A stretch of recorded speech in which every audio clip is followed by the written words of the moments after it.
faz parte do BRICS, um grupo que não devia estar. Brasil, Rússia, Índia e China. E África do Sul. E agora preside o banco. Pois é. O Brasil, ele decidiu não aderir à declaração final da Cúpula pela Democracia. O governo que vai salvar a democracia. O que Luiz Inácio prometeu? Salvar a democracia do fascismo. O que ele está fazendo? Trazendo o fascismo para a nossa democracia. Então ele não aderiu à declaração final da Cúpula pela Democracia. Vocês ouviram muito bem o que eu falei. Ele não aderiu à declaração da Cúpula pela Democracia, que é um evento promovido pelo governo dos Estados Unidos. Segundo o jornal O Globo, fontes diplomáticas disseram que o governo Lula não concorda com o foco dado à guerra na Ucrânia e com a utilização da cúpula para condenar a Rússia. Para o Brasil, as tratativas de conflito devem ser feitas pela ONU. Em carta enviada à cúpula, Lula disse o seguinte, prestem atenção, abro aspas, a bandeira da defesa da democracia pode ser utilizada para erguer muros, não pode ser utilizada para erguer muros, nem criar divisões. Defender a democracia e lutar... Desculpa. Lutar pela paz, o diálogo político. Não, escuta essa. É o caminho para a construção de consensos. Fecha aspas. Bom, gente, vale lembrar, gente, hoje, a Rússia, tá? A Rússia, pela primeira vez desde a Guerra Fria, a Rússia, ela colocou um jornalista americano na cadeia. O Serviço Federal de Segurança da Rússia confirmou a prisão do jornalista norte-americano Ivan... Eu não vou saber falar isso, mas parece-me que é Gershkovich, que é correspondente do Wall Street Journal em Moscou. Ele foi detido por acusações de espionagem. Segundo os russos, ele estaria agindo para coletar informações sobre as atividades militares no país. O veículo de imprensa dos Estados Unidos negou as acusações de espionagem. Repito, foi a primeira vez que um jornalista norte-americano é preso na Rússia desde a Guerra Fria. O último foi em 1986, Nikolai Danilov, que era do US News and World Report, que foi preso pela KGB e libertado 20 dias depois em troca de um prisioneiro russo. Voltamos à Guerra Fria, professor Marcelo? Nós estamos no modelo de Guerra Fria. E o Brasil está do lado da União Soviética. Eu diria que o Brasil não está no lado da União Soviética, ele está no lado errado. Esse governo está do lado errado por necessidade filosófica, ele está sempre do lado errado. Vou pegar o caso desse jornalista, para tentar entender se a gente está ou não na Guerra Fria. Primeiro, quando ele foi acusado de espionagem.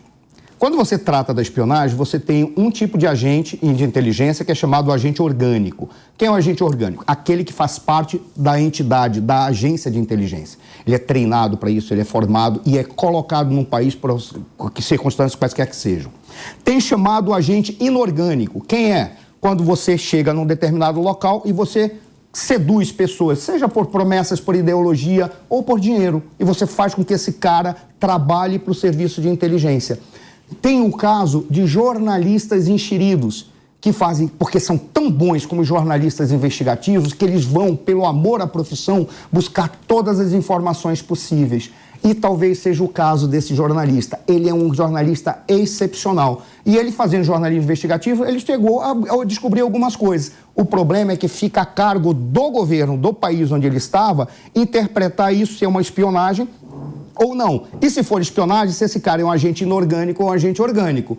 Dificilmente ele vai dizer, não, é apenas um jornalista investigativo que descobriu coisas que não deveria descobrir. No entanto, a pena que ele recebeu nesse momento é muito branda para o que os russos normalmente fazem, porque os russos, eles respeitam os espiões, eles só não admitem os traidores. Mas é muito brando, ele só deu 3 meses. É muito provável que a Rússia esteja usando esse cara para fazer algum tipo de negociação com os Estados Unidos. E aí ele vai ser uma moeda de troca, porque é muito branda perto daquilo que se espera quando um espião é identificado. É muito brando. E aí a gente pega e dá uma olhada. Isso configura o quê? Quase o mesmo tipo de exercício que a gente via na Guerra Fria. Eu espero, isso para mim, até como internacionalista, eu olho, é até bom que seja assim. É muito melhor ser a Guerra Fria, em que haja a dança dos espiões e das estratégias, do que uma guerra quente, em que os grandes entrem e façam e vão para os finalmente. Agora, isso traz consequências e é muito curioso você ter um indivíduo que vá se posicionar num fórum da democracia em relação à defesa de grupos ou personalidades ou elementos ou países que não são identificados como literalmente dentro daquilo que nós chamamos de democracia aqui no Ocidente. Eu posso dizer que o Lula gosta do método, Ricardo? Com certeza. Mas você lendo o texto, a gente não se aguentou aqui, teve que dar risada da bizarrice que é. Primeiro, não assinar, eu acho que o governo Lula está começando a dar passos que começam a nos preocupar, principalmente antagônicos aos americanos, próximo à China, à Rússia, e não são só com visão comercial. Antagônico à democracia. Antagônico à democracia, construção de muros quando é conveniente, democracia quando é para eles. Está começando a me chamar uma certa atenção, talvez o professor possa até falar mais sobre isso, mas está me chamando a certa atenção. Esse posicionamento ideológico mais de China e Rússia, e não é comercial, porque comercial todos nós entendemos que a China seria um parceiro diplomante, não é. Entender isso como um sinal de que Lula quer ser um tirano? É uma pergunta. Legal. Legal. Posso entender? Uma grande pergunta. Uma grande pergunta. Uma ótima pergunta, ainda mais você colocar no futuro, no quer ser, é bem que eu acho que aconteceu nos últimos anos, que a gente viu, é um jogo de palavras que muita gente fala um monte de coisa e não tem a menor ideia. Mas é a palavra que cria o regime totalitário. Não, eu concordo, eu estou totalmente de acordo. Tem o livro de um filólogo judeu, que é sobrevivo da Segunda Guerra, que ele fala da linguagem do Terceiro Reich, como é a manipulação da palavra que forma um regime como o do fascista. Lógico. Mas muita gente do que, nesses últimos anos, que vivia falando com fascismo, nazismo na boca, se você pedir para ele falar 3 linhas, escrever 3 linhas sobre regimes fascistas e regimes nazistas, não passa da primeira palavra, talvez, hein?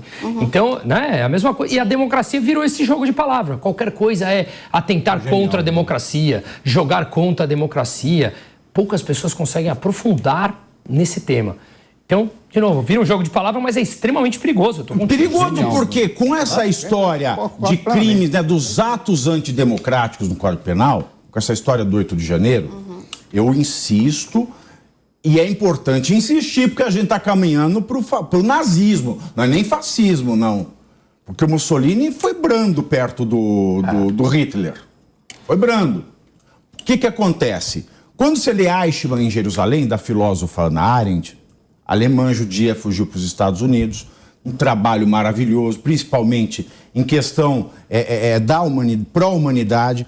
Ela fala que o que aconteceu na Alemanha, um dos grandes motivos foi a banalização do mal. Com essa história de, mas é um crime antidemocrático, é muito sério. As pessoas do 8 de janeiro não merecem devido ao processo legal. É um crime como a democracia. E que crime é a favor da democracia? Percebeu? O crime é sempre mal. Você banalizou o mal. E banalizar o mal é a rota para o nazismo. Sim. Isso é muito sério. Pode parecer exagerado, mas é muito sério. Eles falavam, o Serra, na campanha de 2006, ele tinha uma frase ótima. O PT, ele bate a carteira e grita, pega ladrão. Ele estava gritando fascista para ele, porque ele é o fascista, Elaine? Complicado, né? Com relação ao dia 8 de janeiro, eu particularmente já dei essa minha visão aqui várias vezes. São crimes. É crime, é mal, mas não é um crime pior que outro crime, que mal é mal. Então, o problema é o movimento internacional. A gente viu Eita, desculpa, gente, calma o microfone. A gente viu esse mesmo crime, esse mesmo movimento acontecer nos Estados Unidos 2 anos antes. Então, é muito complicado. De novo, a pauta deve se voltar para a questão da internet. A gente sabe que na internet há muita desvirtuação das coisas, da informação, né? Essas pessoas foram, de certa forma, acaloradas pelo discurso da internet também. Eu acho complicado e acho que a punição é inevitável até para que não volte a acontecer. Essa é minha opinião e eu sei que muita gente, a gente já debateu bastante isso aqui, acha que não tem que ter uma punição severa. Eu acho que a punição para aqueles que participaram do dia 8 tem que ser severa. Né, a comparação com os Estados Unidos. Vou pegar. Fica tranquila. A punição, a questão da invasão do Capitólio nos Estados Unidos, né, ela se procedeu, ela foi porque teve um outro governo que não o Trump, que não o republicano. Mas o Partido Democrata não tem esta sanha de Fidel Castro que o Lula tem e está mostrando cada dia mais que tem. Porque daqui 4 anos... nós vamos ver o Lula com o moletomzinho da Adidas, hein? Nós vamos ver o Lula com o moletomzinho da Adidas. Olha... Sabe um grande... Pode falar. Não, um grande problema que eu vejo disso tudo, de jogar essas palavras no ar, assim, banalizando o uso dessas palavras, é que você cria uma massa de pessoas que, pelo visto, não aprofundam o tema e se dizem super conhecedores do fascismo, do nazismo ou do que é um processo democrático. O que acontece é que você cria, o governo falando esse tipo de coisa e colocando esse discurso, invertendo essas narrativas, você cria uma massa de pessoas que, de graça, ficam vendendo essa ideia errada do governo. Então você tem uma população inteira, a gente viu nos últimos 2 anos, falando coisas que sequer sabem, conseguem se aprofundar no tema. E aí acontece o que o Pavinato falou, é uma massa de gente em prol de uma causa que eles nem sabem que causa estão defendendo. Essa causa normalmente tem uma lógica invertida e tem consequências, estas sim, danosas no dia a dia da população.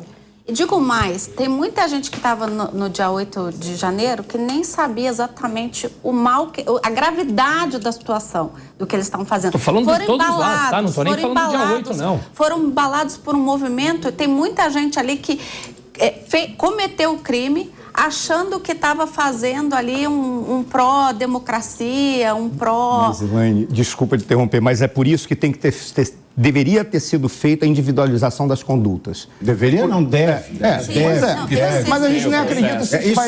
Isso vai ser corrigido no Mas sabe qual é o detalhe? Tenho fé. Por uma razão simples. Quando você olha... Eu não quero ser ofensivo a nenhuma das pessoas. Se a gente não tiver fé nesse país, meu professor... Mas é só o que resta, né? Mas olha, quando você observa tudo aquilo, você tem um grupo de pessoas decentes, bem intencionadas, pessoas que estavam lá apenas procurando, de alguma forma, abrigo, que foram induzidas por um determinado grupo, que não conduziram, não fizeram. Aquilo não foi um atentado à democracia, aquilo não foi um golpe de Estado, foi o golpe de Estado mais estranho já dado na história da humanidade, dado em férias, no final de semana, num local que não tem ninguém. Aquilo foi vandalismo, e se é um atentado... Para os estrategistas daquilo, se é que eles queriam fazer algo como vandalismo, foi um atentado à inteligência. Sim. Eu nunca vi coisa tão burra na minha vida. É o máximo que você pode falar. Sim. Porque antidemocrático, para mim, é você aceitar que o Estado não tem um monopólio da força em regiões como o Complexo da Maré. Mas olha só, Pavinato, essa é a importância que a gente tem da CPMI. Porque a CPMI vai ver, afinal de contas, quem foram os indutores reais e aqueles que fizeram omissão dolosa. Sim. Porque aí vai surgir quem foram os omissos com dolo. É dolo ou é dolo? Dolo. Com dolo. É os omissos com dolo. Aí é que nós vamos verificar. Por isso que não querem permitir a CPMI de acontecer. Mas vai acontecer. Aqueles que usaram a internet para não é só os financiadores, não. Esses aí é muito pequeno perto daqueles outros que podem ter lucrado com aquilo que ocorreu. Sim. E aí estão em todos os lugares. Quando vocês falaram a questão da banalização das palavras, sim, a banalização das palavras. Eu lembro que quando o John Reed foi o cara que escreveu, foram 10 dias que abalaram o mundo, não, como é que é o nome do livro dele? Foi um livro que ele escreveu sobre a Revolução Russa. Ele foi um cara que foi enterrado, inclusive, ao lado de Lenin. Ele era um jornalista americano. Ele disse que, num determinado momento, ele ficou assustado, porque ele chegava em determinadas pessoas que estavam fazendo a Revolução e perguntava, por que você está fazendo a Revolução? Ele só dizia uma coisa, é porque eu sou proletário e aquele ali é burguês. Então, nós somos inimigos. Eles não sabiam nada. Exato. É o uso de palavra para mobilizar pessoas. Exato. Por isso que eu olho e digo, isso é um exercício do fascismo.